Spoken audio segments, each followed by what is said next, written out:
Jom kita borak pasal satu figura yang cukup luar biasa. Pernah tak anda terfikir macam mana seorang budak biasa yang lahir dari keluarga sederhana kat kawasan Felda boleh bangkit dan ubah jalan hidup dia jadi ikon seni legenda kat Malaysia?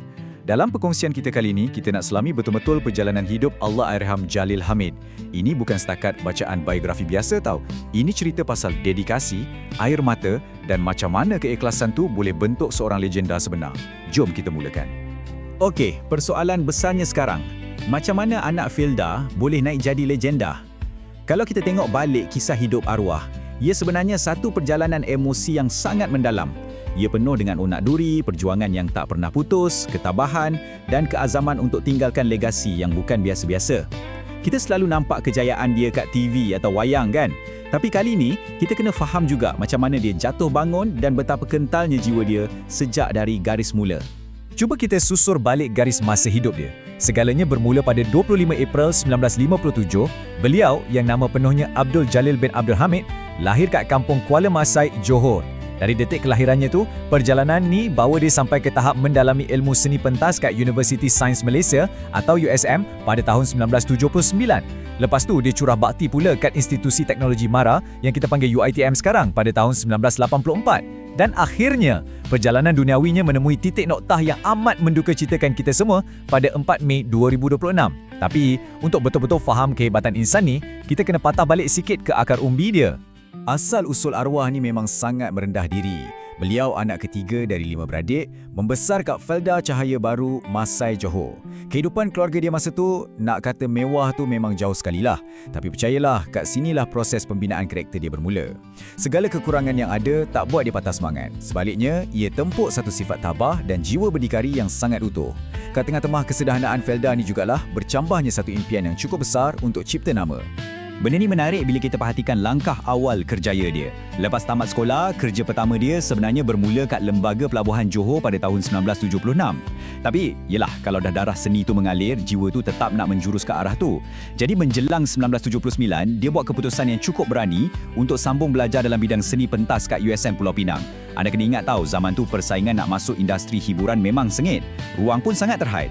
Tapi, berbekalkan ilmu dengan semangat pantang menyerah kalah, dia pulun habis-habisan setiap peluang yang ada. Sampailah dia melangkah masuk sebagai kaki tangan kat ITM pada 1984. Masuk je era 80-an dan 90-an, kelibat Jalil Hamid mula monopoli perhatian kita. Apa yang buat dia ni betul-betul istimewa adalah tahap versatility dia. Dia bukan jenis pelakon yang selesa terperangkap dalam satu zon je. Anda nak watak serius, yang mendalam sampai boleh main emosi penonton. Dia boleh bagi dengan sangat cemerlang. Anda perlukan watak komedi yang menghiburkan? Dia buat dengan bersahaja je. Siapa je yang boleh lupa karakter ikonik dia dalam filem Zombie Kampung Bisang kan? Walaupun kadang-kadang sekadar pegang watak pembantu, kemunculan dia tu sentiasa curi tumpuan dan tinggalkan impak yang lekat kat hati kita. Tapi jangan ingat, bakat dia setakat kat depan kamera je tau. Karya nyanyian dia pun sama meledak dengan dahsyat. Dia rakam lagu-lagu popular yang tajuk dia ingkas je, macam Ayam, Makan, Mata dengan Raya. Tapi mesej dalam lirik tu memang sangat dekat dengan masyarakat kita. Dan ada satu fakta yang mengejutkan yang mungkin ramai antara kita tak tahu. Lagu hit dia, Ayam, sebenarnya pernah diciplak bulat-bulat oleh seorang penyanyi dari Indonesia, nama dia Farid Hadjar. Fakta ni je dah cukup nak buktikan betapa meluasnya pengaruh dan kualiti karya arwah sampai boleh tembus sempadan industri muzik negara luar. Segala bakat besar tu tak dibiar sepi. Buktinya, kita boleh nampak melalui lambakan pengiktirafan dan pujian kritikal yang didapat selama lebih 4 dekad. Rentetan kejayaan dia memang membanggakan. Pada tahun 1997, dia menang trofi berprestij pelakon pembantu lelaki terbaik kat Festival Filem Malaysia ke-13 untuk filem Baginda. Momentum kecemerlangan tu tak terhenti kat situ. Dia terus unggul menang anugerah skrin 2016 untuk drama Calon Syurga. Lepas tu dinobatkan pula sebagai pelakon lelaki terbaik filem kat anugerah telenovela 2018 menerusi naskah Sedih Gila Bisik Pada Langit. Tapi pak paling menakjubkan, walaupun dah pegang macam-macam anugerah besar, dia tetap kekal sebagai seorang pakcik yang sangat merendah diri. Anda mesti terfikirkan dari mana datangnya sifat humble dia ni. Semuanya berakar umbi dari falsafah teguh yang dia pegang. Seni bukan tentang populariti, tetapi tentang keikhlasan dalam berkarya. Untuk insan bernama Jalil Hamid, kejar kemasyhuran atau nak selalu kena flash kamera ni bukanlah matlamat utama dia.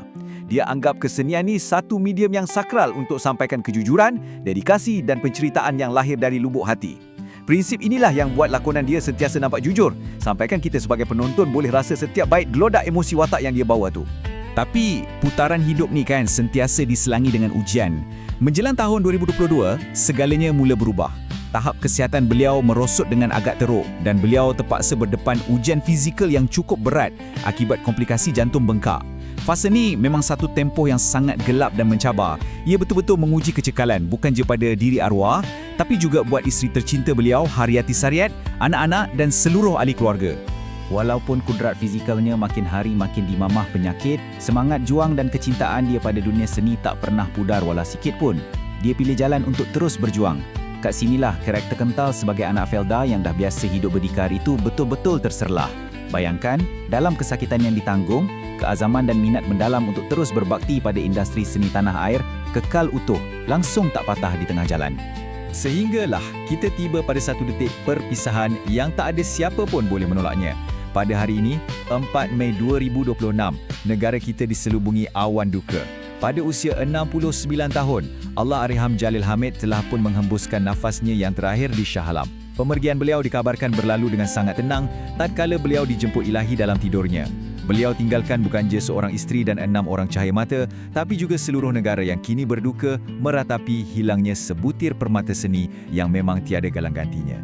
Sebagai penutup kepada penceritaan kita hari ini, saya nak tinggalkan anda semua dengan satu persoalan mendalam ni. Adakah karya agung sentiasa mengatasi jangka hayat penciptanya? Kisah Allahyarham Jalil Hamid adalah jawapan dan bukti yang paling jelas. Dari seorang budak kecil di kawasan Felda, beliau dah buktikan yang legasi seseorang takkan sesekali mati bersama jasadnya. Karya tulen yang beliau tinggalkan akan terus hidup selamanya, meniti di bibir dan diabadikan dalam ingatan generasi akan datang. Kalau anda pun membesar dan tersentuh dengan karya legenda ni, mari kita sama-sama hadiahkan Al-Fatihah buat roh Allahyarham. Terima kasih tahu sebab sudi luangkan masa menghayati kisah penuh inspirasi ni bersama saya. Sehingga kita berjumpa lagi.